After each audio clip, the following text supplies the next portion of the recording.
యేసుక్రీస్తు నామములో మీ అందరికీ నా హృదయపూర్వక వందనాలు శుభములు తెలియజేస్తున్నాను. ప్రియమైన దేవుని బిడ్డలారా, మీరందరూ బాగున్నారు కదా? ఉదయాన్నే దేవుని యొక్క వాక్యం మీతో మాట్లాడుతున్న మాట ఈరోజు జ్ఞాపకం చేసుకుందాం. యెషయా గ్రంథం 25వ అధ్యాయము 8వ వచనం నేను చదువుతున్నాను. బిడ్డలారా, శ్రద్ధగా వినండి. ప్రభు అయిన యెహోవా ప్రతివాని ముఖం మీద బాష్ప బిందును తుడిచివేయును, భూమి మీద నుండి తన జనుల నిందను తీసివేయును. ఈలాగున జరుగునని యెహోవా సెలవిచ్చుచున్నాడు. ఆమేన్. ఈలాగు జరుగునని దేవుడినితో మాట్లాడుతున్నాడు. ఏలాగు అంటే ప్రియమైన దేవుని బిడ్డలారా, నీ ప్రతి కన్నీటి బాష్ప బిందులు దేవుడు తుడవబోతున్నాడు. ఆమేన్, హల్లెలూయా. ఒక వ్యక్తి మరో వ్యక్తిని చూడాలంటే మొదటిగా కనబడేది ముఖమే. ప్రియమైన దేవుని బిడ్డలారా, అయితే దేవుడు నిన్ను చూస్తున్నాడు.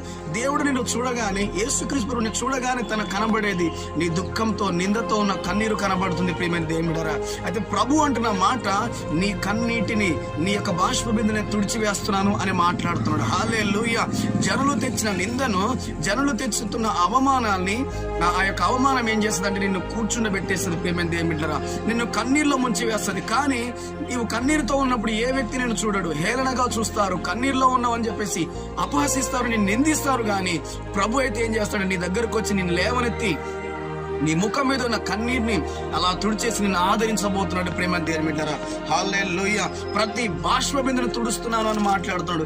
అదే రకంగా నిందను తీసివేసి నేను హెచ్చిస్తాను అన్నట్టుగా మాట్లాడుతున్నాడు. సహోదరి సహోదరుడా, ఆమేన్. ఉదయం లేస్తేనే నిన్నటి మొన్నటి తలంపు, గత సంవత్సరం జరిగిన తలంపుతో బాధపడుతూ ఏడుస్తున్నావేమో.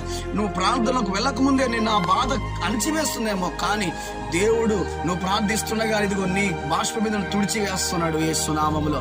ఆమేన్, హల్లెలూయా. నువ్వు కుటుంబ సమస్యతో, నీ వ్యక్తిగత సమస్యతో, నీ ఉద్యోగ సమస్యతో, వివాహ సమస్యతో, అనారోగ్య సమస్య, ఏ సమస్యలతో నా సహోదరి సహోదరుడా నువ్వు బాధపడుతూ కన్నీరు గారుస్తున్నావో, ప్రభువే సహాయానంగా, ప్రభువే స్వయంగా సైన్యములకు అధిపత్యకు దేవుడు యేసుక్రీస్తు స్వయంగా నీ దగ్గరకు వచ్చి నీ కన్నీళ్లను తుడుస్తున్నానని మాట్లాడుతున్నాడు. కాబట్టి ధైర్యం తెచ్చుకొని ఈ వాగ్దానం ఎత్తిబట్టి ప్రభు కృపలను ముందు కొనసాగింపడాల. చెవిగల వాడు ఆత్మ చెప్పు సంగతి గ్రహించును గాక.